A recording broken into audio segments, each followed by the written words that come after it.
Bonjour à tous et bienvenue dans cette nouvelle vidéo. Je suis Dr Oulmou Fadela, enseignante-chercheuse à l'Université de Béjaïa.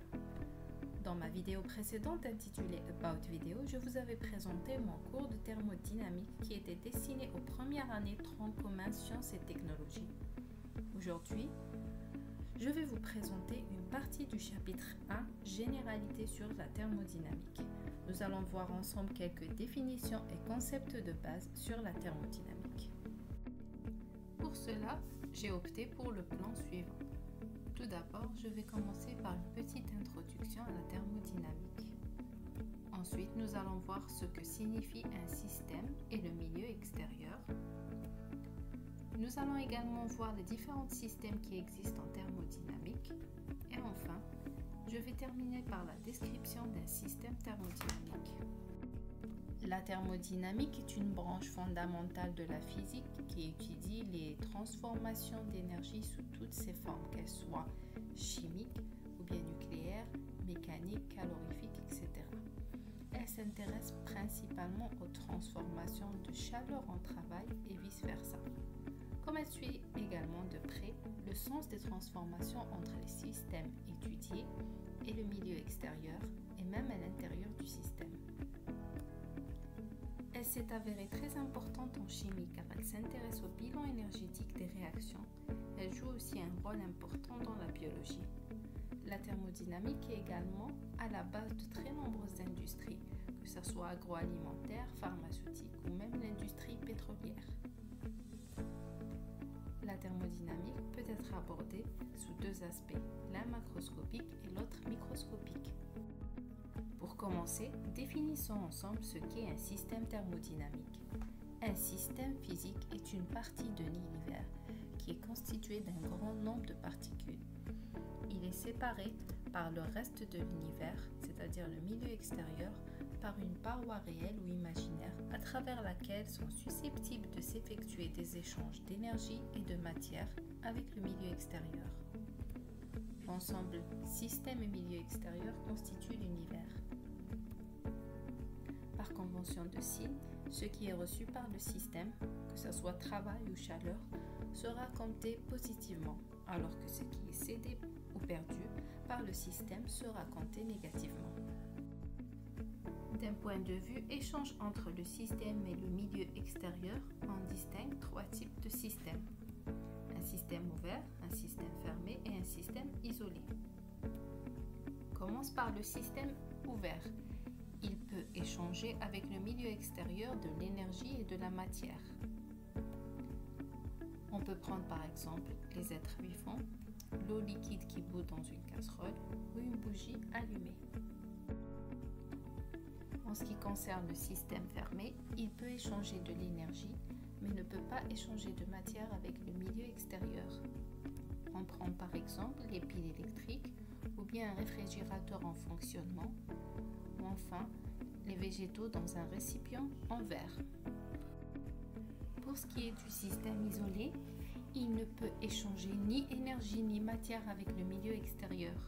En réalité, une isolation parfaite est impossible. On peut prendre par exemple le cas d'une bouteille de thermos ou bien un calorimètre.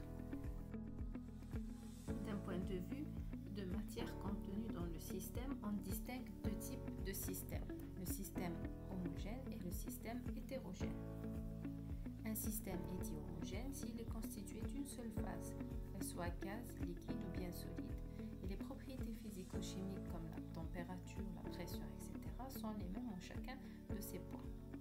Par contre, un système est hétérogène s'il comporte plusieurs phases ou si la phase unique a des propriétés différentes selon les régions considérées. Pour mieux comprendre ces deux systèmes, nous allons faire une petite expérience. Dans un verre contenant de l'eau, nous allons introduire une quantité de sirop de menthe, puis nous allons mélanger. Après quelques instants, nous allons constater qu'il est impossible de distinguer à l'œil nu l'eau du sirop de menthe. C'est donc un système homogène. Dans un autre verre, qui contient de l'eau également, nous allons introduire une quantité de sable et nous allons mélanger de la même manière que précédemment. Après un instant, nous pouvons voir qu'on distingue à l'œil nu plusieurs constituants tels que l'eau et le sable. C'est ce qu'on appelle un système hétérogène.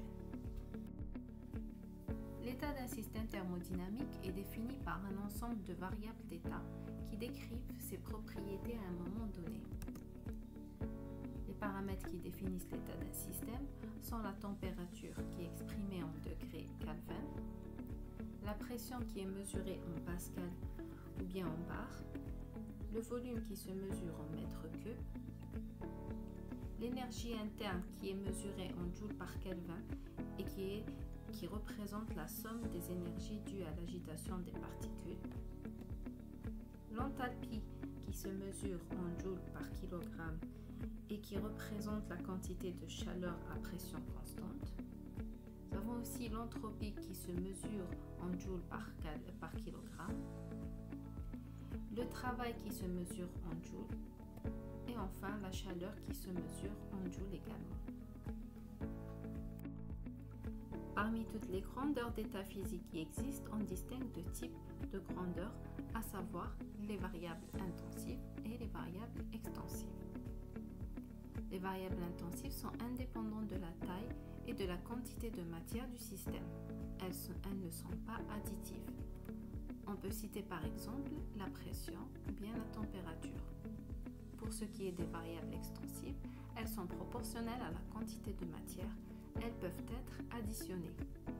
Par exemple, la masse, le volume ou bien le nombre de moles. Il est important de signaler que le rapport de deux variables extensives est une variable intensive. Par exemple, pour la masse volumique, nous avons la masse sur le volume. La vidéo est terminée. Je vous remercie pour votre attention et à bientôt pour une nouvelle vidéo.